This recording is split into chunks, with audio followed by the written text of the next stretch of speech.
তোমাদের একটা দেখাই। ও পড়তে বসেছিল, এখানে পড়তে বসেছিল, পড়তে পড়তে হঠাৎ ওর টেবিলটা ভেঙে গেছে। আর টেবিল ভেঙে গেছে বলতে টেবিলের পাড়াটা ভেঙে গেছে। তা এখন নিজেই টেস্টটা নিয়ে চলে এসছে। আগের দিন ওর দাদুকে দেখেছিল এটাকে ঠিক করতে, এটা এর আগেও একবার ভেঙেছে। তো সেইটাই এখন ও অ্যাপ্লাই করছে, নিজেই নিজের টেবিলটা ঠিক করবে। তাই তো মা? তুমি তোমার টেবিল ঠিক করে নেবে তো দেখি কি হয়ে গেছে।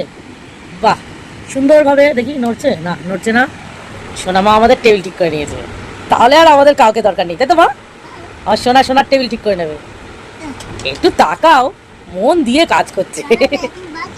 এখন বাকি আছে? ওই যা, তাই তো বাকি আছে। আচ্ছা ঠিক আছে, করো